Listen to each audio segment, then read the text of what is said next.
Hi,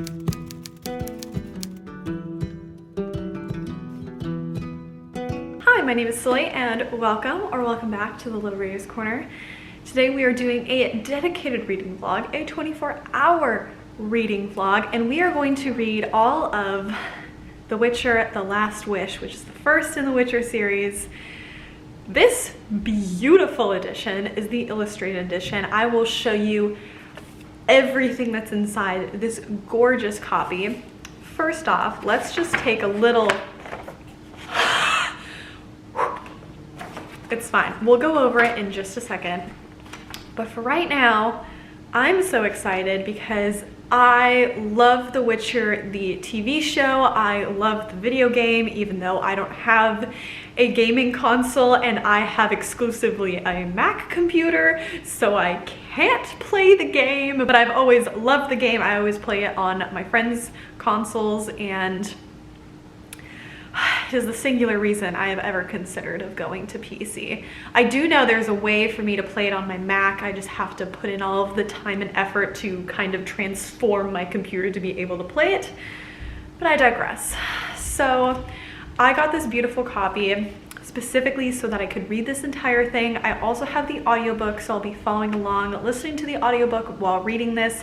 I have listened to just a couple of minutes in the beginning to see if I was vibing with the audiobook. I love the narrator.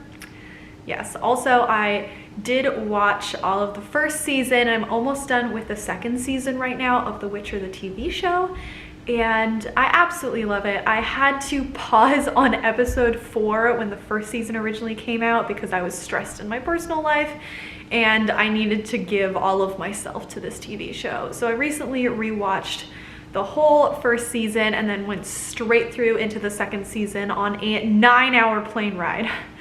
So I watched 9 hours straight of The Witcher and I have no regrets. It was a beautiful experience. And since then I've watched the rest of it. So we are going to read this book. I'm so excited. I have a 3-day weekend. I'm about to start a new semester of school, so I know that this is the only time I can do this. And I'm very excited. So let's take a look under the dust jacket of what this gorgeous illustrated edition looks like. And then we will get into reading.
Hello, so I just finished the first chapter. Basically, the way that this is set up is it is kind of short stories is what I've heard from people, but I think that's kind of inaccurate. But basically The Witcher is chronicling the different adventures he went through. But then in between, there's a section where he's somewhere else and he's kind of detailing pieces of his life and he's kind of unloading. So it just kind of takes you from adventure to adventure. And I don't think it's exactly short stories. Like, that is one way to think about it, but that was one of the reasons that I actually waited so long to read The Witcher, is because someone told me that it's basically just a bunch of short stories, and I was like, oh, I don't really like short stories. So I don't think that's an accurate description, because all of it does have connecting threads, and it's not just like little story, little story, little story. Like, they all flow together. And if you watch the show and you're really interested in a lot of those stories, those are kind of the ones that this focuses on. So the first chapter, if you've seen this show, is kind of focused on Ada and Foltest's story, if you know what I'm talking about. So that was the first one. And I'm guessing that's what the other ones are as well, because I think there are 5 main chapters. Let's see. So there's The Witcher, which is the one that I just read. Then there's A Grain of Truth, A Lesser Evil, A Question of Price, The Edge of the World, and The Last Wish. And in the show, there were also like 8 episodes and there are 6 chapters. So if that tells you anything. Also, I will say I won't be necessarily comparing the show to the book, because I hate it when people do that. And I am a very avid believer of comparing a book to a movie adaptation or a book to a show adaptation isn't necessarily like an accurate rendering of quality, because they're entirely different formats, and there are things that can be translated really well and showcased really well in books that doesn't work on TV or in movies, like inner monologues and those kinds of things. And there are certain things that movies and TV shows can do, like different forms of art to convey a story or to tell you what's going on, that of course can't be done in a book. And of course that's like through sound design and by telling stories in different formats and all of these kinds of things. And we can talk about that at another time. But I will say that if you enjoyed The Witcher, the TV show, and you enjoyed like specifically the feeling of it, the characterizations, the depth in the storytelling, then those are still things that are present in here. And it looks like so far it was a very faithful adaptation, both with how Geralt is in the book as well as the whole world that takes place in the book. And those are just my initial thoughts after reading like 40 pages. So we will keep reading and see where we get to. Also, I am just kind of flying through this right now, so good things all around. Also, if you hear that squeaking, that is my couch, because this bad boy is like 20 years old. She is vintage. Thank you to the friend that gave me their family's vintage couch. I very much appreciate it. All right, let's keep reading. Also, I don't know if you noticed, but it is snowing outside. We are in the middle of a snowstorm that is going to last all night. So thank you, neighbor. So we are in for a good time.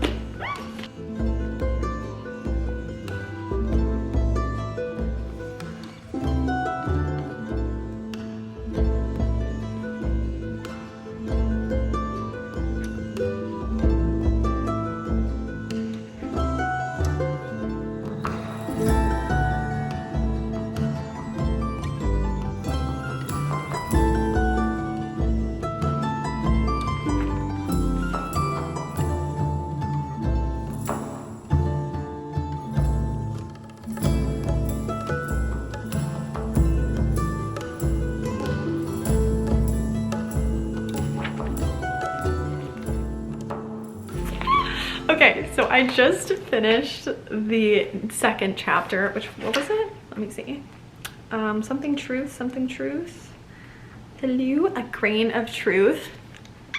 Okay, so I think I said this before, but it's interesting to see how in the TV show, for instance, like there were all these adventures, but they were kind of a little more one after the other, and there was like a consistent timeline that you could see throughout it. And this one is more like remembering memories and going back on specific instances and adventures, and then those kind of all tie together. Not sure if I'm explaining that well. But in that one, it was interesting to see how there's a lot of these smaller details that were portrayed differently in the show, obviously. So like with how the monsters are described, like they're just shown and you kind of get a feeling for what they are based off of how people are reacting to the monsters in the show and how they're described like in certain conversations. But then of course in this you get more background of how the monsters became these monsters and what kind of like these stories are behind them, which I think is really fascinating. And the whole time I am just gripped. Like there isn't specifically an ongoing major plot. It's more seeing these adventures and getting a feel for the character, which I absolutely love. Like that is 100% my taste in reading, is stories that are focused on characters rather than plots. So this is very much my style. Also, I am so happy that I have the illustrated edition. It is so beautiful, and the images, oh my god, it's so helpful for me to read fantasy books that have illustrated editions, because sometimes when there's like all these different characters and all these different monsters and they're all described in such detail and so beautifully, my brain just can't process all of it at once. I was like, wait, is that one person? And is that the same monster as before? Is that something completely different? And then I have to just keep rereading the descriptions over and over and over again, which is why it takes me so long to read fantasies. But when there's like some images involved, it's so great. Which, small tangent, is what I'm really excited about for when I finally read my illustrated edition of Game of Thrones, because this bad boy has been terrifying me for so long because it's huge. It's like almost 900 pages huge, and I have seen some of the Game of Thrones TV show, but at least for this one, like the images are there to help you out. And this illustrated edition also has a lot more artwork than the Witcher illustrated edition has, which is good because this is so much longer. And actually this book is quite short. Like the audiobook is 10 hours long. This book is barely 300 pages. It's like 320 pages long. But of course that's including like illustrations and title pages and all of that, so it's closer to 300. I'm like flying through this, which is so exciting. And it just keeps snowing more and more and more outside, which also is very helpful for lighting. So I love that. Let's keep reading. Okay, small side note. I loved it in the show, I love it in the book, I love it in the audiobook. Blaviken. The town of Blaviken. Listen, it's not even about the town itself. Blaviken. Blaviken. Yeah, we're going to Blaviken. I just love it, okay? Also, the snow is getting so wild outside. It's been snowing for like 7 hours at this point. No, a little bit less. It's been snowing for 5 hours. And like the snow plows, they're trying, but like DC can't handle snow in any possible way. And I think it's hilarious because the rest of the East Coast is like, wow, snow. And DC is like, what the hell's happening? There's like a whole flurry. I don't know if I'll be able to capture it. I'm gonna try to capture it on the camera. Also, I just hit page 100. So I'm having a blast.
All right, party people, so I'm on about page 255.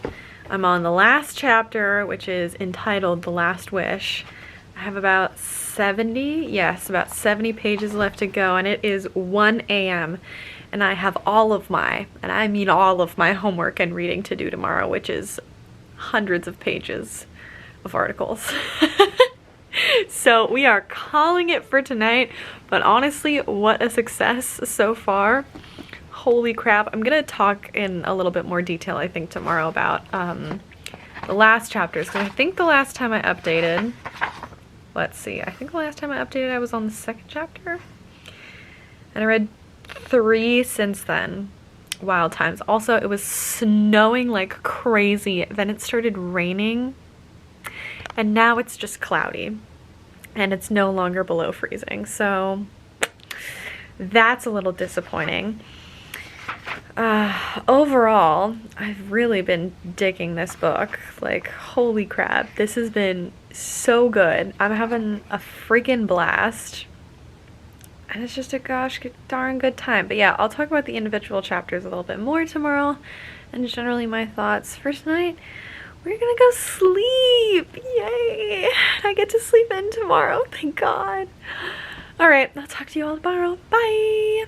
Okay, so I finished The Witcher earlier today, and oh my goodness, it was so good. I've already gotten the audiobook for the next one, so if I didn't mention it before, this is kind of like the prequel series to the Witcher series. This is technically like the first one that came out. Yeah, and there is an additional like next volume of adventures, which is the next book that came out next, and then after that, like, the official like Witcher series kind of starts. So I'm deciding to read them in publication order.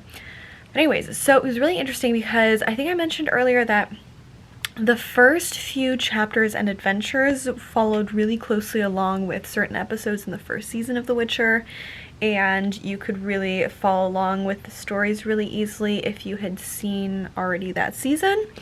But then specifically for the last adventure, which is actually The Last Wish, the last chapter of this, which brings in Yennefer as well, in that chapter there are quite a few pieces of that where if you've seen the show, you can see which pieces in the show they took from that chapter as well. So all of the story elements are there and all of the events are there in the TV series that it's from this one chapter, but it's just kind of like sewn together differently in the show versus here. And again, it's a different medium, so I don't think that either way detracts from the story. It's just a different way of telling it. So I think both ways in the book and in the TV show do it wonderfully. So it's really interesting to see like a little more detail and like a little different of a backstory to those events, which is so wild. Also, fun fact, which I learned when I was reading this last chapter and I looked it up. So a couple people were like really confused when the show came out because a certain character had a different name in the show. So the character of Jaskier in the show, he is the same character as Dandelion or Dandelion in the books and in the video game, but it actually isn't at all a name change because Jaskier is the Polish word for buttercup. But then in the English translation of The Witcher, the translator decided that buttercup just didn't match really like the character, so the translator decided to give them the name Dandelion or Dandelion, and felt like that would match in the translation better. So then in the English version and then in the video game, the character was named Dandelion. But for the TV show, they wanted to keep it a little bit more to the source material of the actual like original Polish manuscript, and they changed it back to Jaskier. So that was pretty cool. That was really fun to learn. Oh, and there was one other thing that I noticed that I had picked up on slightly when watching the show, but like it really was illuminated when reading this. So far, it looks like each of these stories and adventures has a very, and I mean very, loose inspiration from folk tales and like from folklore. Because there was one where there were like just little hints of a Snow White tale where there were 7 dwarfs and there was a poisoned apple, but like it's so loose that like it doesn't at all negatively impact the story. It's just a really interesting thing to keep track of. There's another one with a large tower where a young woman escaped from, like Rapunzel. There was another one with a child who was bargained for in exchange for their ability to spin gold. Rumpelstiltskin. There was, I think, a very vague, like, Sleeping Beauty reference at some point. And I think there was, oh, and then Aladdin for the djinn, for the genie. And yeah, so that was really fascinating. And I hadn't heard anyone mention that either, which is neat because it wouldn't have necessarily turned me off to the book, but I would have been a little bit more hesitant because just there are so many retellings, and I'm just not that big of a fan of retellings anymore because I've just read so many that really disappointed me and let me down. But in cases like this, and in the positive and like really good retellings that I've read, I think that they do it in a way that's like really unique and really interesting and like isn't as noticeable. It's just like little hints and little calls back to like older folk tales. So yeah, anyways, if you have read The Witcher, or if you are now planning on reading The Witcher, please let me know. And I got the illustrated edition because it was just so gosh darn beautiful, and I really needed those beautiful illustrations, including the one of Yennefer, because oh my gosh, love my life. But of course, this one only just came out in December of 2021, so all the other editions I will be getting will be the original paperback editions. So yeah, let me know. I hope you are having a good time reading, and I will see you in the next video. Make sure to like, comment, and subscribe, especially if you made it this far in the video, and I'll see you in the next one. Bye!